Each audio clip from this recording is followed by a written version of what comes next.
और उसकी नामी आयत से, और उसने उनसे कहा, तुम अपनी रवायत को मनाने के लिए, मानने के लिए खुदा के हुक्म को बिल्कुल रद्द कर देते हो। खुदा का कलाम हम सब के लिए पढ़ना और सुनना 22 से बढ़कर करें। आमीन। आज मैंने मुकद्दस मरकज की अंजील में से उसके 7वें बाब की नामी आयत से पढ़ा कि तुम अपनी रवायत कहते हैं रस्म को, जो हम रस्म रवाज करते हैं उसको कहते हैं रवायत। खुदावंद यीशु मसीह ने कहा कि तुम अपनी रवायत को मनाने के लिए खुदा को बिल्कुल रद्द कर देते हो। आज मेरी ख्वाहिश है कि आज के कलाम से आप कुछ सीखें। यीशु मसीह ने कुछ कहा कि तुम रवायत के मनाने के लिए, यानी कि रस्म और रवाज मनाने के लिए मैं मुझे क्या कर देते हो, रद्द कर देते हो। वैसे के अंदर आप चले जाए, यानी कि यूरोप के अंदर आप जाए तो वहाँ पर बच्चा पैदा होता है तो कोई रस्म और रवाज नहीं होते हैं। वहाँ पर पोतली होती है तो कोई रस्म और रवाज नहीं होते हैं।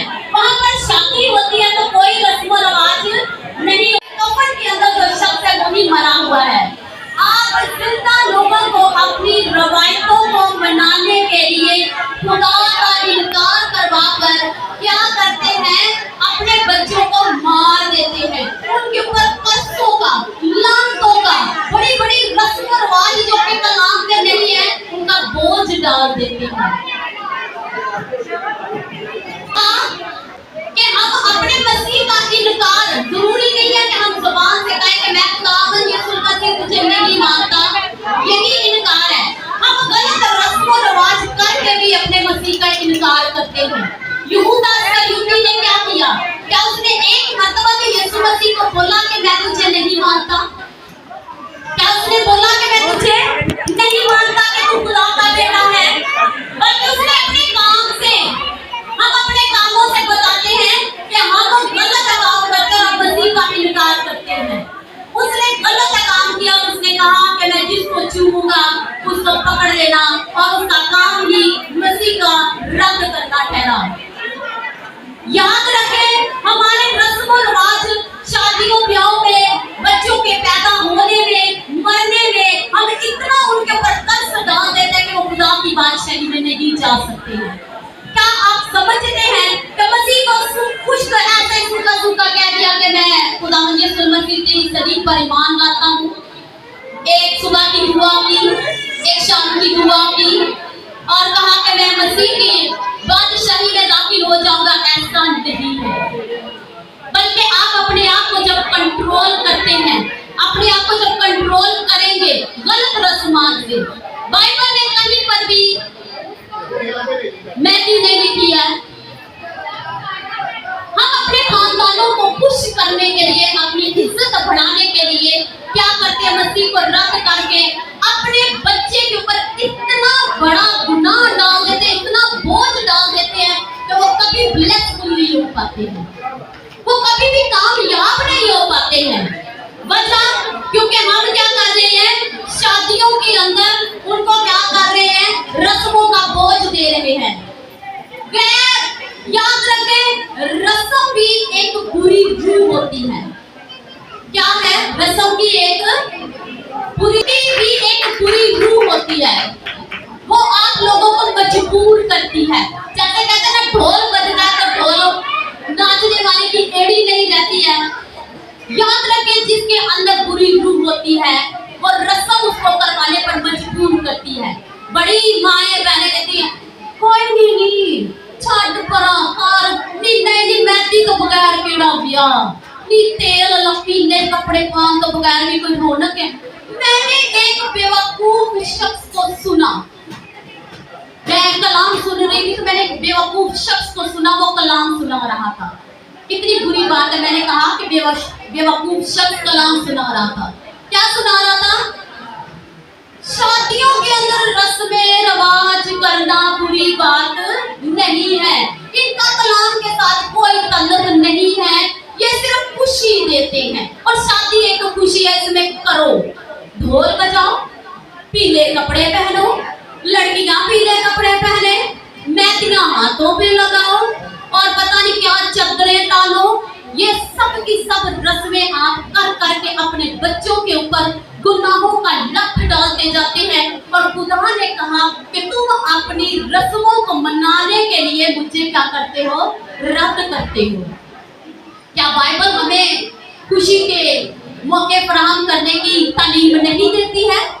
जरूरी है कि खारे में चढ़ाना, जरूरी है कि आप जो है वो चपड़ियां बनाए और उनके ऊपर दूल्हे को तड़ाम करके मारे तो तोड़ेगा तो बात बने। कहाँ बाइबल में लिखा है? अगर आप कलाम पढ़ने वाले लोग कहते हैं इन रस्मों से अपने बच्चों को भी बचाओ और अपने आप को भी बचाओ। अगर खुदा की बादशाही में जाना चाहते हैं तो इन रवायतों के जरिए से खुदा को रद्द करना छोड़ दो। बाइबल मुकद्दस में लिखा हुआ है कि हम अपने यहाँ पर रिश्तेदारों को खुश करने के चक्कर में बड़ा बड़ा खर्चा करते हैं ना। तो इब्राहिम को खुदा ने कहा कि जब वो मर गया तो कलामे खुदा कहता है कि वो अपने खुदा को राजी करता रहा। उसका खानदान उसका खुदा था, ना कि उसके बहन भाई। उसके बहन भाइयों को तो खुदा ने कहा था अपने रिश्तेदारों को छोड़ और मेरे पीछे आ। क्या आप इब्राहिम से ज्यादा बड़े हैं? गलत रस्में कर करके शादियों के अंदर 2 दिन की 1 दिन की खुशी गलत कर करके अपने बच्चों के ऊपर बोझ मत डालें, मत उसको खुदा की हजूरी से दूर करें। इब्राहिम को खुदा कलामे खुदा बयान करता है कि वो अपने खानदान में जा मिला। वो ब्लेस शख्स है।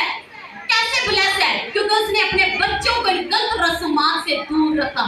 उसने अपने नौकर जब इजहार भरा हुआ ना तो अपने बेटे की शादी कर रहा है। इब्राहिम अपने बेटे की शादी कर रहा है। इब्राहिम के बेटे की शादी देखो और अपने खानदानों की शादियां जरा कंपेयर करना भी, ताकि आपको पता चले कि हम खुदा की बादशाही में नहीं जा सकते। इब्राहिम ने अपने नौकर अलीजर को बुलाया और उसको कहा, ऐ मेरे खादम, ऐ मेरे प्यारे, देख मेरे बेटे को कनानियों के साथ किसी औरत के साथ ना दियाना। हम तुक्काई कोई शक्ल मुंह है, बस ठीक है, बच्चा चल फिर रहा है, ये नहीं देखते रूहानियत कितनी है, क्या आगे खानदान को तालीम दे पाएंगे एक दूसरे को। उसने देखे इब्राहिम ने कहा कनानियों के साथ मेरे बच्चे को ना ब्याना। मतलब कनानी औरतें बुत परस्त थी, वो जो थी वो गलत रस्मात और गलत खुदाओं की पूजा करने वाली। तो उसने रोका, हम नहीं रुकते, चलन दो, काम निबड़न दो, काम निबड़ेगा नहीं। अपने बच्चों के लिए रूहानी खानदानों को ढूंढे, ताकि आपके बच्चे आसमान पर, ये चंद दिन का मेला है जिसमें आप गलत खुशियों को ढूंढते हैं। आप अपने बच्चों के जो है वो खानदानों को बनाने के लिए रूहानी लोगों को देखें कि क्या मेरे खानदान को भी रूहानी फैमिली मिलेगी आगे इस बेटी या इस बेटे के सबब से। इब्राहिम ने इसको मद्देनजर रखा। उसने अलीजर से कहा मैं बूढ़ा हो गया हूँ, लेकिन मेरे बाद तू मालिक है, मेरे बेटे को कनानी औरतों से ना कहना बल्कि मेरे रिश्तेदारों में जा। क्योंकि इब्राहिम के रिश्तेदार भी इब्राहिम के खुदा और उसके मजहबों को ऊपर जो थे वो उसकी तालीम को जानते और समझते थे। इब्राहिम ने कहा कि मेरे बेटे के लिए मेरे रिश्तेदारों के पास जा। अब एक बंदे को रिस्पॉन्सिबिलिटी दी गई है। हालेलुया। देखिए तो बंदे को कितनी खूबसूरत रिस्पॉन्सिबिलिटी दी गई अलीअज़र को। उसको कहा कि जाकर मेरे बेटे का साथी ढूंढ, और बड़ा मुश्किल है। उसने आम बंदा चूज नहीं किया। क्या वो लूत को भी कह सकता था कि अपने भाई के लिए अच्छी सी बीवी ढूंढ? उसने अपने नौकर को कहा जो हर वक्त इब्राहिम के साथ रहता था, जो इब्राहिम के मजबा के ऊपर कुर्बानी देता था, जो इब्राहिम के खुदा को मानता था, जो रूहानी तौर पर इब्राहिम जितना लेवल रखता था, जानता था इब्राहिम के मेरे बाद अलीजर बेहतरीन खिदमत कर सकता है। ये है। अब अलीजर ने क्या किया? वो एक बाएतमाद शख्स है, दुआ में ट्रेन है, कलाम को जानता है, इब्राहिम के साथ मजबे बनाता है खुदा के। अब वो क्या गलत औरत चूज करेगा अपने आका के लिए? उसने इब्राहिम ने कहा कि मेरे खुदा के फरिश्ते तेरे साथ चलेंगे। याद रखें हम गलत जो रस्में मेहंदियां ढोल और डबक्के और पता नहीं क्या घंट मिल करते रहते हैं और ऐसी हरकतें करके खुश होती रहती है। तो इन चीजों से खुदा खुश नहीं होता है। अब इब्राहिम का नौकर जो अलीज़र है ना, वो इन चीजों को देखने वाला है कि लड़की इन चीजों से दूर है कि नहीं है। अगर इन चीजों में अनमोल होगी तो वो कहता है मेरे लिए परखना बड़ा मुश्किल है। तो उसने कहा कि ऐ खुदावन, मेरे आका इब्राहिम के फरिश्ते मेरे आगे आगे चले। उसने निशान बना लिया।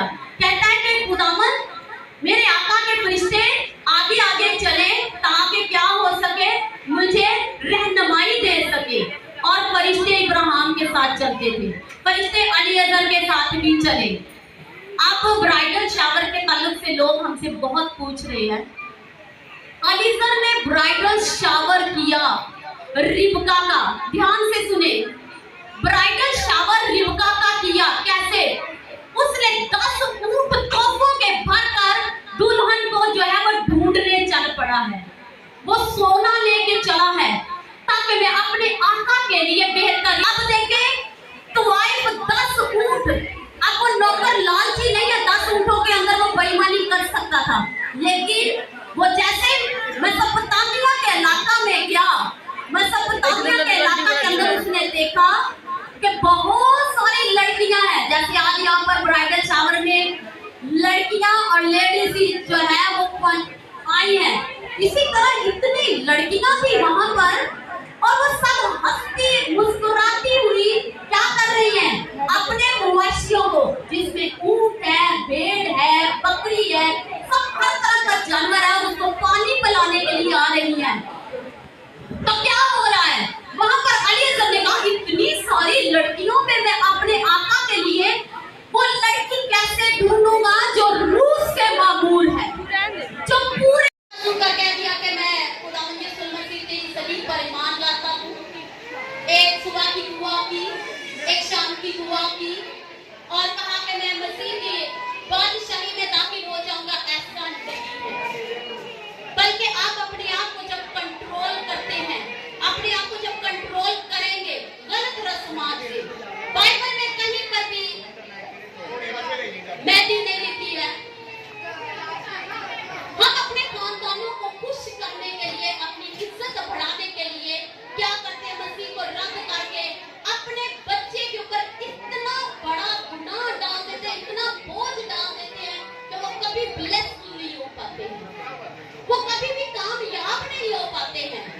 वजह क्योंकि हम क्या कर रहे हैं, शादियों के अंदर उनको क्या कर रहे हैं, रस्मों का बोझ दे रहे हैं। याद रखें, रस्म भी एक बुरी रूह होती है।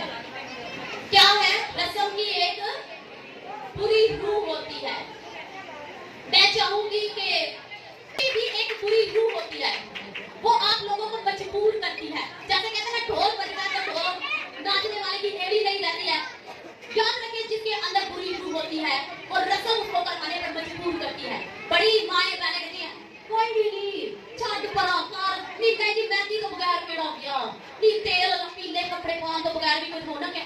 मैंने एक बेवकूफ शख्स को सुना, मैं कलाम सुन रही थी तो मैंने एक बेवकूफ शख्स को सुना, वो कलाम सुना रहा था। कितनी बुरी बात है, मैंने कहा कि बेवकूफ शख्स कलाम सुना रहा था। क्या सुना रहा था?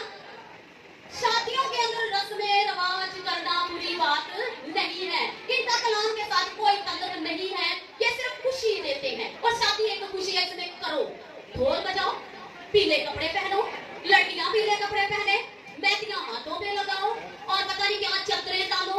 ये सब की सब रस्में आप कर करके अपने बच्चों के ऊपर गुनाहों का लठ डालते जाते हैं। और खुदा ने कहा कि तुम अपनी रस्मों को मनाने के लिए मुझे क्या करते हो, रद्द करते हो। क्या बाइबल हमें खुशी के मौके फराहम करने की तालीम नहीं देती है? जरूरी है कि खाने में चढ़ाना, जरूरी है कि आप जो है वो चपड़ियां बनाए और उनके ऊपर दूल्हे को कलाम करके मारे तो तोड़ेगा तो बात करेगा। कहाँ बाइबल में लिखा है? अगर आप कलाम पढ़ने वाले लोग कहते हैं रस्मों से अपने बच्चों को भी बचाओ और अपने आप को भी बचाओ। अगर खुदा की बादशाही में जाना चाहते हैं तो इन रवायतों के जरिए से खुदा को रद्द करना छोड़ दो। बाइबल मुकद्दस में लिखा हुआ है। हम अपने यहाँ पर रिश्तेदारों को खुश करने के चक्कर में बड़ा बड़ा खर्चा करते हैं ना। तो इब्राहिम को खुदा ने कहा कि जब वो मर गया तो कलाम खुदा कहता है इब्राहिम अपने खानदान में चला गया। तो अपने खानदान में चला गया तो जमीन पे वो फिर किसको राजी करता रहा? जमीन पे भी वो अपने खुदा को राजी करता रहा। उसका खानदान उसका खुदा था, ना कि उसके बहन भाई। उसके बहन भाइयों को तो खुदा ने कहा था अपने रिश्तेदारों को छोड़ और मेरे पीछे आ। क्या आप इब्राहिम से ज्यादा बड़े हैं? गलत रस्में कर करके शादियों के अंदर 2 दिन की 1 दिन की खुशी गलत कर करके अपने बच्चों के ऊपर बोझ मत डालो, मत उसको खुदा की हजूरी से दूर करे। इब्राहिम को खुदा कलामे खुदा बयान करता है कि वो अपने खानदान में जा मिला। वो ब्लेस शख्स है। कैसे ब्लेस है? क्योंकि उसने अपने बच्चों को गलत रस्मात से दूर रखा। उसने अपने नौकर जब इसहाक बड़ा हुआ ना तो अपने बेटे की शादी कर रहा है। इब्राहिम अपने बेटे की शादी कर रहा है। इब्राहिम के बेटे की शादी देखकर अपने खानदानों की शादी अगर आप कंपेयर करना भी, ताकि आपको पता चले कि हम खुदा की बादशाही में नहीं जा सकते। इब्राहिम ने अपने नौकर अलीजर को बुलाया और उसको कहा, ऐ मेरे खातम, ऐ मेरे प्यारे, देख मेरे बेटे को कनानियों के साथ किसी औरत के साथ ना ब्याना। हाँ तुक्का कोई शक्ल मुंह है, बस ठीक है, बच्चा चल फिर रहा है। ये नहीं देखते रूहानियत कितनी है। क्या आगे खानदान को तालीम दे पाएंगे एक दूसरे को? क्या खानदान को मसीह के लिए बिल्ड कर पाएंगे? उसने देखे इब्राहिम ने कहा कनानियों के साथ मेरे बच्चे को ना ब्याना। मतलब कनानी औरतें बुत परस्त थी, वो जो थी वो गलत रस्मात और गलत खुदाओं की पूजा करने वाली। उसने रोका, हमने रुकते चलन दो, काम निपड़ दो, काम निपड़ेगा तो फिर नहीं। अपने बच्चों के लिए रूहानी खानदानों को ढूंढे, ताकि आपके बच्चे आसमान पर ये चंद दिन का मेला है जिसमें आप गलत खुशियों को ढूंढते हैं। आप अपने बच्चों के जो है वो खानदानों को बनाने के लिए रूहानी लोगों को देखें कि क्या मेरे खानदान को भी रूहानी फैमिली मिलेगी आगे इस बेटी या इस बेटे के सबब से। इब्राहिम ने इसको मद्देनजर रखा। उसने अलीजर से कहा, मैं बूढ़ा हो गया हूँ लेकिन मेरे बाद तू मालिक है, मेरे बेटे को कनानी औरतों से ना कहना बल्कि मेरे रिश्तेदारों में जा। क्योंकि इब्राहिम के रिश्तेदार भी इब्राहिम के खुदा और उसके मजहबों को ऊपर जो थे वो उसकी तालीम को जानते और समझते थे। इब्राहिम ने कहा कि मेरे बेटे के लिए मेरे रिश्तेदारों के पास जा। अब एक बंदे को रिस्पांसिबिलिटी दी गई है। हालेलुया। देखिए तो बंदे को कितनी खूबसूरत रिस्पांसिबिलिटी दी है अलीजर को। उसको कहा कि जाकर मेरे बेटे का साथी ढूंढ, और बड़ा मुश्किल है। उसने आम बंदा चूज नहीं किया। क्या तो लूत को भी कह सकता था कि अपने भाई के लिए अच्छी सी बीवी ढूंढ। उसने अपने नौकर को कहा जो हर वक्त इब्राहिम के साथ रहता था, जो इब्राहिम के मजहब के ऊपर कुर्बानी देता था, जो इब्राहिम के खुदा को मानता था, जो रूहानी तौर पर इब्राहिम जितना लेवल रखता था, जानता था इब्राहिम के मेरे बाद अलीजर बेहतरीन खिदमत कर सकता है। ये है। अब अलीजर ने क्या किया? वो एक बाएतमाद शख्स है, दुआ में ट्रेन है, कलाम को जानता है, इब्राहिम के साथ मजहब बनाता है खुदा के। अब वो क्या गलत औरत चूज करेगा अपने आका के लिए? उसने इब्राहिम से कहा कि मेरे खुदा के फरिश्ते तेरे साथ चलेंगे। याद रखें हम गलत जो रस्में मैचिंग ढोल और डबक्के और पता नहीं क्या गठबील करते रहते हैं और ऐसी हरकतें करके खुश होते रहते हैं, तो इन चीजों से खुदा खुश नहीं होता है। अब इब्राहिम का नौकर जो अलीजर है ना, वो इन चीजों को देखने वाला है तो लड़की इन चीजों से दूर है कि नहीं है। अगर इन चीजों में अनमोल होगी तो वो कहता मेरे लिए परखना बड़ा मुश्किल है। तो उसने कहा कि ऐ खुदावन, मेरे आका इब्राहिम के फरिश्ते मेरे आगे आगे चले। उसने निशान बना लिया। कहता है कि खुदावन, मेरे आका के फरिश्ते आगे आगे चले ताकि क्या हो सके, मुझे रहनुमाई दे सके। और फरिश्ते इब्राहिम के साथ चलते थे, फरिश्ते अलीजर के साथ भी चले। अब ब्राइडल शावर के ताल्लुक से लोग हमसे बहुत पूछ रहे हैं। अलीजर ने ब्राइडल शावर किया रिबका का। ध्यान से सुने, ब्राइडल शावर रिबका का किया। कैसे? उसने 10 ऊंट तोपों के भरकर दुल्हन को जो है वो ढूंढने चल पड़ा है। वो सोना लेके चला है ताकि मैं अपने आका के लिए बेहतरीन जो है रूहानी लड़की का इंतखाब करूं। खुदा के फरिश्तों को दुआ को लेकर चला है। अब देखिए तो आए 10 ऊंट। अब वो नौकर लालची नहीं है, 10 ऊंटों के अंदर वो बेईमानी कर सकता था, लेकिन वो जैसे मेसोपोटामिया के इलाका में गया, मेसोपोटामिया के इलाका के अंदर उसने देखा कि बहुत सारी लड़कियां हैं। जैसे आज यहाँ पर ब्राइडल शावर में लड़कियां और लेडीज जो है वो आई हैं, इसी तरह जितनी लड़कियां थी वहां पर, और वो सब हंसती मुस्कुराती हुई क्या कर रही हैं? अपने मवेशियों को, जिसमें ऊंट है, भेड़ है, बकरी है, सब तरह का जानवर है, उसको पानी पिलाने के लिए आ रही हैं। अब क्या हो रहा है वहां पर? अलीजर ने कहा इतनी सारी लड़कियों में मैं अपने आका के लिए वो लड़की कैसे ढूंढूंगा जो रूस से मामूल है, जो पूरे तौर पर मेरे आका के इब्राहिम और इसहाक के खानदान को लेकर चल सकती है। लड़की नहीं ऐसे मामूली सी जो रूह को नहीं जानती, खुदा के कलाम को नहीं जानती है।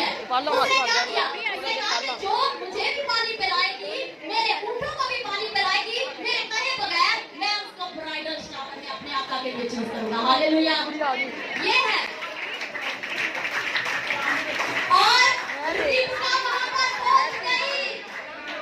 रिक्शा देखे हजारों सैकड़ों लाखों की तादाद में लोग खड़े हो गए तो रूहानी पहचाने जाते हैं। अब रिक्शा जब आती है, रिक्शा जब आती है तो क्या होता है, वहां पर वो उसको गिफ्ट देती है।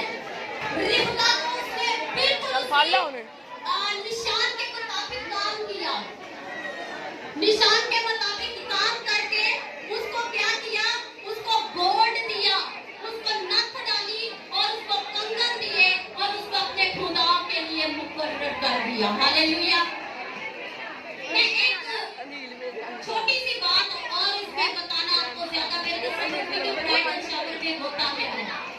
ब्राइडल शावर के अंदर इसहाक के लिए अलीएज़र ने तोहफे देकर उसके लिए सोचेगी, उसको अपनी प्रेयर के अंदर रखेगी, उसकी कौम को और उसके खानदान को रखेगी। ये है ब्राइडल डिसाइड मार के विचकार कर दिया, डिसाइड डाइज मार के विचकार कर दे। मंसूब कर देना कि ये ही अब तेरी जिंदगी का हासिल है, इसमें है और इसमें चल।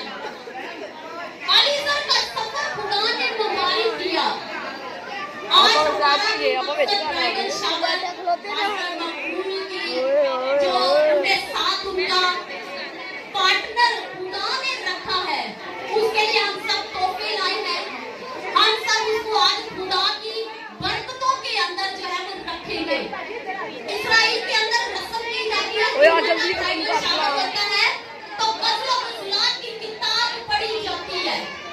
क्या कितनी खूबसूरत रस्म है कि गज़ल और ग़ज़लात की किताब पढ़ी जाए। जरूरी नहीं ढोल के आगे नाचा ही जाए, जरूरी नहीं है येलो कपड़े पहन के देवी देवता